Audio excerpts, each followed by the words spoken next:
అప్పు ఇవ్వడం నేరం. కేంద్ర ఆర్థిక శాఖ కీలక ఆదేశాలు జారీ చేసింది. గుర్తింపు పొందిన సంస్థలు, ఫైనాన్స్ సంస్థలు అయితే మాత్రమే అప్పు ఇవ్వాలి. వ్యక్తిగతంగా అప్పులు ఇచ్చి వాడికి నేను 1 కోటి ఇచ్చా, 2 కోట్లు ఇచ్చా, 3 కోట్లు ఇచ్చా, అవి రావడం లేదంటే కుదరదు. రాబోయే రోజుల్లో కూడా ప్రామిసరీ నోట్లు కనుమరుగు కాబోతా ఉన్నాయి. కేంద్ర ఆర్థిక మంత్రి స్వయంగా చెప్పారు. దేశవ్యాప్తంగా 5 కోట్లకు పైగా కేసులు కోర్టుల్లో మొగ్గుతూ ఉన్నాయంట ఈ ప్రామిసరీ నోట్లకు సంబంధించిన కేసులు. గుర్తింపు పొంది రిజిస్ట్రేషన్ తీసుకున్న ఫైనాన్స్ సంస్థలు మాత్రమే అప్పు ఇవ్వాలి. అనధికారికంగా అప్పు ఇచ్చినా మరలా అప్పు నాకు వసూలు కావడం లేదని కోర్టుకు వెళ్ళడానికి అవకాశం లేదు. అప్పు ఇచ్చిన వాడికి కూడా శిక్ష పడే అవకాశం ఉంది. ఎందుకో తెలుసా? ఆ డబ్బు ఎక్కడి నుంచి వచ్చిందో నిరూపించుకోవాల్సిన బాధ్యత కూడా అప్పు ఇచ్చిన వాడిదే. నేను పలానాడికి 50 లక్షలు ఇచ్చా, పలానాడికి 80 లక్షలు ఇచ్చా, పలానాడికి 1 కోటి ఇచ్చా అంటే అవ్వదు. నీకు ఆ డబ్బు ఎక్కడి నుంచి వచ్చింది అనేది ఐటీ శాఖ, ఈడీ శాఖ పెద్ద అమౌంట్ ఉంటే సిబిఐ కూడా రంగంలో దిగుద్ది. ఇక ప్రామిసరీ నోట్ల విషయంలో కూడా చాలా చర్చ జరుగుతూ ఉంది.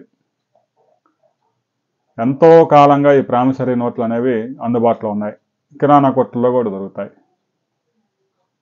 ఇక ఫైనాన్షియల్ సంస్థలు అయితే బ్యాంకులు కానీ, ప్రైవేట్ ఫైనాన్స్, గవర్నమెంట్ ఏదైతే సహకార సంస్థలు అవన్నీ రుణాలు ఇచ్చుకునేందుకు ఆర్బీఐ నుంచి, సెబీ నుంచి అన్ని అనుమతులు ఉంటాయి. ప్రామిసరీ నోట్లు అనేవి గ్రామీణ ప్రాంతం నుంచి అటవీ ప్రాంతంలో ఉన్న తండాల దాకా ప్రామిసరీ నోట్లు అందుబాటులో ఉన్నాయి. కిరాణా కొట్టుకు వెళ్ళి ప్రామిసరీ నోటు అడిగినా కూడా ఇచ్చేస్తాడు. పేరుగా ప్రామిసరీ నోటు కానీ కేవలం భరోసా మీద, నమ్మకం మీద ఇవ్వటమే అలాంటి అప్పులన్నీ. ఆ 2 సంవత్సరాలు ఆ పీరియడ్ అయిపోయిన తర్వాత అది మళ్ళీ కోర్టుకు వేసుకోవాలి, దాని ఫీజులు చెల్లించుకోవాలి. జడ్జి గారు ఏం చెప్తాడు? వాడికి ఎంత వస్తుందో చూస్తాడు, మొత్తం అప్పులన్నీ పోగేస్తారు. వాడి ఆస్తి అమ్మితే వచ్చేది 5 లక్షలు, అప్పులు చూస్తేనే 50 లక్షలు ఉంటాయి. ఇంకా అప్పులోడు ఆస్తి అమ్ముతున్నాడంటే ఎవడు కొనడానికి ముందుకు రాడు, అదంతా లిటిగేషన్లో ఉంటాయి కాబట్టి సగం రేటుకు కూడా కొనరు. ఇంకా అది అమ్మి తలా 10 పైసలు వచ్చిందో తీసుకోనంటే ఇంకా ఆ కేసు క్లోజ్ అయిపోద్ది. అది ప్రామిసరీ నోటుకున్న బలం. అది కూడా తిరిగి 1 లక్ష వసూలు చేసుకోవడానికి 2 లక్షలు ఖర్చు అవుతాయి.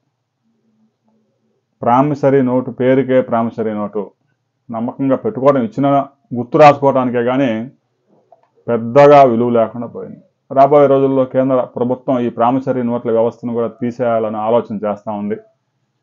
కేవలం గుర్తింపు పొందిన సంస్థలు, ఆర్బీఐ దగ్గర రిజిస్ట్రేషన్ చేసుకున్న పెద్ద సంస్థలు మాత్రమే, ఎవరైతే గుర్తింపు తెచ్చుకొని ఒక కార్యాలయం ఏర్పాటు చేసుకొని నిబంధనలన్నీ పాటించిన వారు మాత్రమే అప్పులు ఇవ్వాలి.